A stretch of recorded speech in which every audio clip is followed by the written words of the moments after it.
Imagine standing at the edge of a world that is about to end. Not the physical world. The stars are still burning, the rivers still moving, the earth still turning beneath your feet. But something inside you is dissolving. Something you built your entire life around. Your name, your identity, your story of who you are, is quietly, inevitably falling away. And in that terrifying, sacred moment, you are not sure whether you are dying or being born. This is where our story begins. It does not begin in a mosque. It does not begin with a sermon. It begins in the silence before the first word is spoken, in the darkness before the first light breaks, in the sacred pause between one year ending and another one arriving. It begins on the first day of Muharram, the day the Islamic calendar opens its eyes, the day the new year takes its first breath, and it begins with a question that one man, standing in the heart of Andalusia over 800 years ago, could not stop asking. The question was simple. The question was devastating. Who am I when I am nothing? His name was Muhyiddin Ibn Arabi, born in 1165 CE in the city of Murcia, in what is now southern Spain. He would go on to become the most controversial, the most misunderstood, and perhaps the most profound spiritual thinker in the entire history of Islamic civilization. They would call him Al-Shaykh Al-Akbar, the greatest master. His enemies would call him a heretic, his followers would call him a saint, and he himself would say something that cuts through all of it, something that lands in the chest like a stone dropped into still water. Do not attach yourself to any particular creed exclusively so that you may disbelieve all the rest. Otherwise you will lose much good. Nay, you will fail to recognize the real truth of the matter. But we are getting ahead of ourselves, because before Ibn Arabi could teach anything, before he could write the Futuhat al-Makkiyya, that ocean of a book, 37 volumes of spiritual knowledge, before he could compose the Fusus al-Hikam and set the entire world of Islamic mysticism ablaze, he had to be broken open. He had to go through a door that once you pass through it, you can never go back. And that door opened on a day very much like this one, a first day of Muharram. Let us go back to the beginning, not just the beginning of Ibn Arabi's life, but the beginning itself, the beginning of time as the Islamic tradition understands it. The word Muharram means forbidden or sacred. It is one of the 4 sacred months of the Islamic calendar, a time so holy that even in the age of pre-Islamic Arabia, the Jahiliyyah, the tribes would stop their endless wars and lay down their swords. Something in the human soul has always recognized that this month is different. Something ancient and wordless knows that when Muharram arrives, the ordinary rules are suspended, and the deeper rules, the rules that govern the movement of souls, not armies, come into play. But Muharram is not merely a time of peace, it is a time of passage. In the Islamic calendar, the year does not begin with a celebration. There are no fireworks, no countdowns, no champagne at midnight. The Islamic New Year arrives quietly, solemnly, like a visitor who has traveled a long way and sits down at your table without announcement. Because in the spiritual worldview that underlies this calendar, a new year is not something to be celebrated with noise and distraction. It is something to be entered with stillness and intention. It is an invitation, a divine invitation, to ask yourself the question that Ibn Arabi spent his entire life answering. Who were you before the world told you who to be? Ibn Arabi was born into a family of scholars and soldiers in Muslim Andalusia, a civilization so rich, so layered, so improbably beautiful that historians still struggle to fully describe it. Córdoba alone, at its height, had 300 public baths, 70 libraries, and streetlights along its roads centuries before any other city in Europe. It was a world where Arab scholars translated Aristotle, where Jewish poets wrote in Arabic, where Christian monks and Muslim mystics sat together in the same gardens and debated the nature of the divine. It was, in short, a world that had everything except permanence. By the time Ibn Arabi was born, the cracks were already showing. The Christian Reconquista was grinding southward. Muslim kingdoms were fragmenting. The golden age was not ending. It had already ended. The world just had not admitted it yet. And into this twilight civilization, this beautiful fading world, came a child who would grow up to see everything he loved disappear.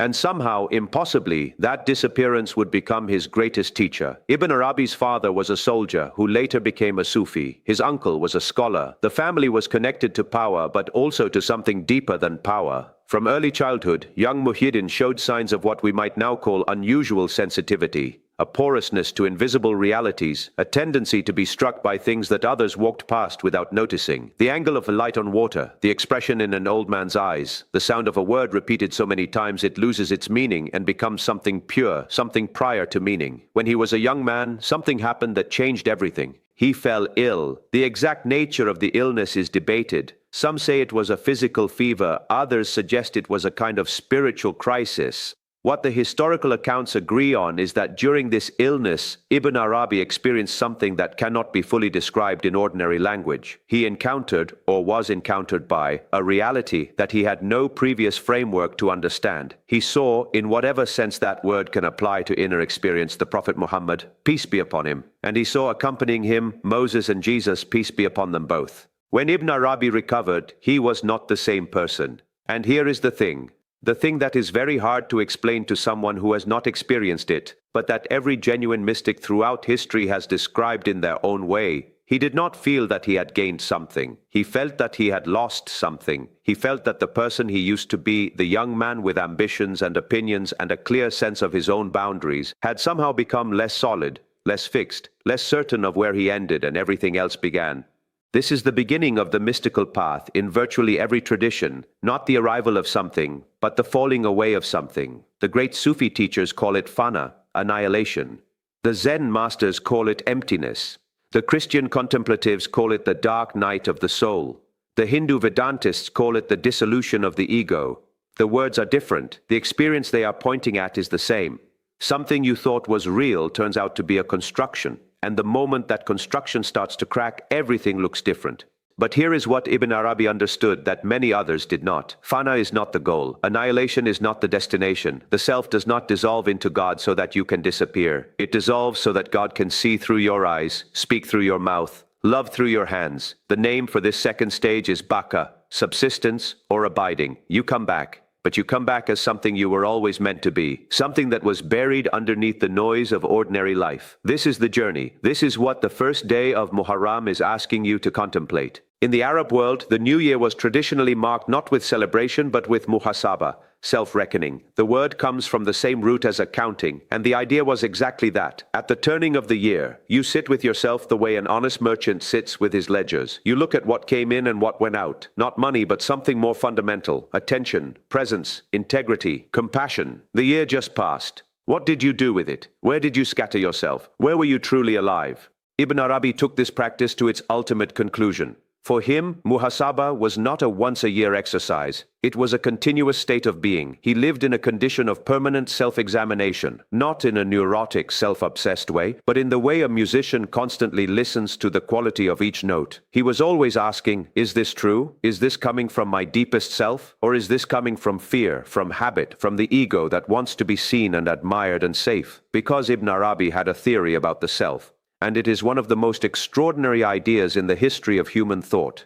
He called it the barzakh. The word means isthmus or barrier, a thin strip of land between two bodies of water. And in Ibn Arabi's cosmology, the human being is exactly that, a barzakh between the infinite and the finite, between the divine and the material, between eternity and time. You are not just a creature in the world, you are a meeting point. You are the place where God and the universe intersect. This is not a metaphor for Ibn Arabi. This is the literal description of what a human being is. He writes in the Fusus al-Hikam, the real, al-Haq, wanted to see his own essence in a comprehensive being that would encompass the entire affair.